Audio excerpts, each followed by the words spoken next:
Does it look good or what? Stephen A's already liking the tracks, right? This year marks the 30th anniversary of the Bears' dominant run to a Super Bowl title and the team's last championship. Joining us now is one of the leaders of that defense that is considered arguably the best of all time, Hall of Famer Mike Singletary in the house. Thank you so much for joining us. Well, thank you. It's great to be here. We so appreciate it. So the new 30 for 30, the 85 Bears, that will be released February 4th. We've been talking about some good defenses on this show already, this year, obviously, in Carolina and Denver. But what made that defense so iconic? Well, I would have to start with Buddy Ryan. Buddy had the mindset, he had the temperament, the attitude, and I think the defense played up to that. As far as the defense itself, I think Dan Hampton really set the tempo every week, week in, week out. Dan Hampton, Richard Dent, Steve McMichael, Fridge. I mean, it was just a great front. Wait a second. I thought you set that tone. Well, I would like to think that I set the tone. I thought I set the tone for many years until Dan retired. Okay, all right. After he retired, I was, wait a minute, he set the tone. People say it for you. I don't want to put you on the spot here, but I often, we hear so much about Buddy Ryan. Buddy Ryan was a defensive coordinator. Yes. There was a head coach of Mike Ditka. So when people, there's no disrespect to Ditka because obviously he's the head coach, but so many people always brought up Buddy Ryan. Why was that? What was that dynamic like? Because I remember both of them being thrusted on the shoulders of players, carried off the field. I mean, that's rare. You don't see that happening with a defensive coordinator, but it happened with Buddy Ryan. Explain that to me. Buddy was just the kind of person that he was an extreme disciplinarian. You had to do it his way. And the thing about Buddy is he had a chance. At that time, you couldn't say, I don't want to play here. I want to go to another team. You have to stay with this team. So we didn't have free agency. So at that time, Buddy shaped and molded just about every player that we had on defense. And it really made a difference because when he was done with you, now you were ready to go out and do exactly what you needed to do in order to be a part of that team. But there was coaching free agency, so to speak, and you lost him after that 85 years. You lost Buddy.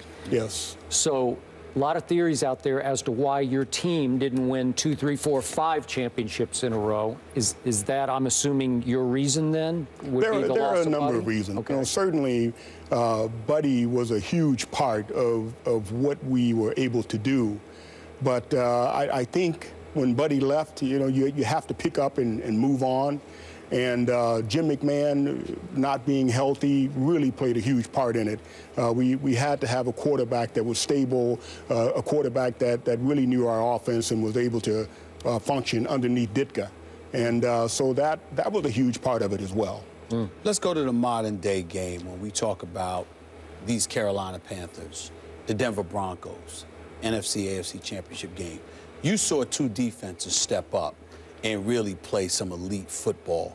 Your thoughts about today's defensive game and where guys like that could potentially or possibly compare to what we saw from you guys in 1985? Well, first of all, it's a different game. I know. The rules are really govern football a lot differently, and it makes you play a little differently and prepare a little differently on defense. So take that part out of it.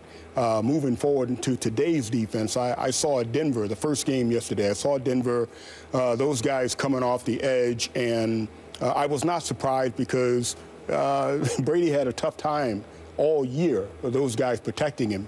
And so I was not surprised about that game. The next game, Carolina and Arizona, I was surprised a bit. I just thought that Carolina has been playing good defense all year and steadily progressing, and I just thought they put a complete game together. You played with Ron Rivera, head coach now of the Panthers, obviously. We went back and forth. Just curious what your 2 cents would be on this. Late in that game, don't know if you got to stay up this late to watch it, but Ron Rivera opted to go for 2 when they scored the 40-15 touchdown with 5.5 minutes to go. So in your old school, would that have offended you if you'd been on the other sideline, if he had gone for 2 up 40-15? At that point, it's hard to say. I don't want to sit here and say, well, Ron was thinking this, Ron was thinking that, 'cause I don't know. But I I think that in the possibility of a comeback or whatever is something that he felt he needed to do, and so let's go ahead and do what you got to do. Well, they had given up big leads, obviously, to the Giants and Seattle, but yeah. Yes. You know, you bring up something, you talked about today's game, how it's so different than what it used to be. Old school guy like yourself, how do you feel about that? How do you feel about the changes that have been implemented in the National Football League? And I preface that question by saying Ray Lewis, for example, who's probably going to be in the Hall of Fame in all likelihood, deservedly so, religiously complains about today's game and how the football has been taken out of football for defensive players. Your thoughts? Well, rightfully so. I think that, you know, Ray is singing a song that a lot of the guys sing in terms of the way the game is played today and the way many of the rules cater to the offense. It is what it is. But at the end of the day, when I look at the game, I think that some of these rules are very good for the game in terms of protecting these players' health, the head injuries and things like that. I think that's absolutely necessary.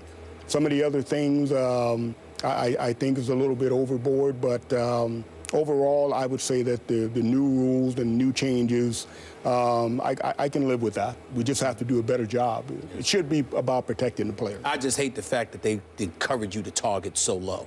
You know, like, you know, you ain't going to get concussions, but you're going to see a lot of crippled dudes in the days and years to come because they're encouraging guys to aim for the knees and lower. That's my problem. Yep. So you were as high collision a player as I ever watched. How's your health now? My health is great. But I credit my health to, you know, first of all, just continuing to pray, and I thank God for that. Okay. But the other part of that is really taking the time to focus the attention to detail in terms of tackling.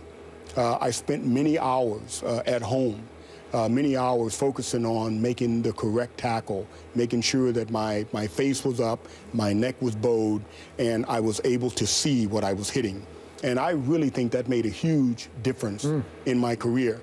So many times you see a guy making a huge hit and wow, it looks great, but you see the guy's head down. And when your head is down, you cannot see what you're hitting. And that little time span that's in there, from the time you deliver that blow, your mind cannot prepare for that blow because it can't see what it's hitting. So to me, a lot of that is, it plays to the future health of players in terms of that form tackling. You have to be able to know that and be disciplined to do it every time. Changing subjects real quickly. Wasn't a negative to me, but I don't know how you portray it.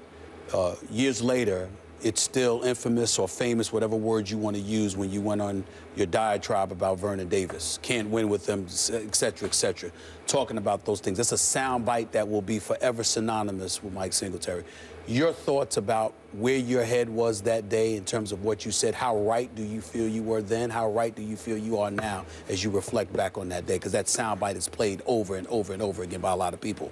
I will say this. I think if you look at Vernon Davis from that day forward, I don't think there were any other issues. So for me, I think one of the greatest attributes of a great coach that I remember, all of the great coaches that I studied, whether they were Vince Lombardi, Tom Landry, all of those great coaches, to me, is all about what do your players do after the game. And so, to me, that's extremely important, and it should be important to all coaches in terms of, am I doing everything that I can right now to help this player, regardless of what it looks like. And my love for Vernon Davis was greater than how I looked on the camera. And the fact that he is the man today that is still standing upright and is able to identify who he is and move forward as a family man, as a father, I'm okay with that. I'll live with it. That was paramount.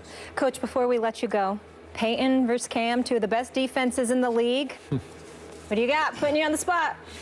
No, you're not going to put me on the spot. Okay.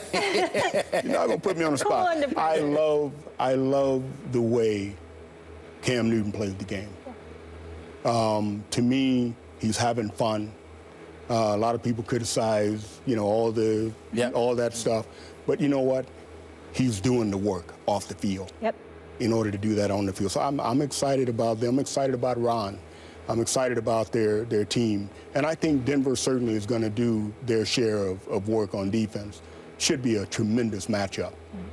Looking forward to it. That wasn't a prediction, but that's okay. Well, I think he said he's all right, Carolina. rooting. Carolina. Go ahead. I just needed it. I got to go with Ron. That's my man. Those defenses could learn a thing or two on February 4th. You're 30 for 30 on the 85 Bears. And I like that little bling on the tie, that pin. That's nice. Understated. Haven't seen that. I like it. All right, Mike, thanks so much. Appreciate your time. Thank you. Fashionista. When we come back, I do love fashion. Peyton is heading back to another Super Bowl, but how surprised are the guys that he got there? Find out next day here. It's First Take.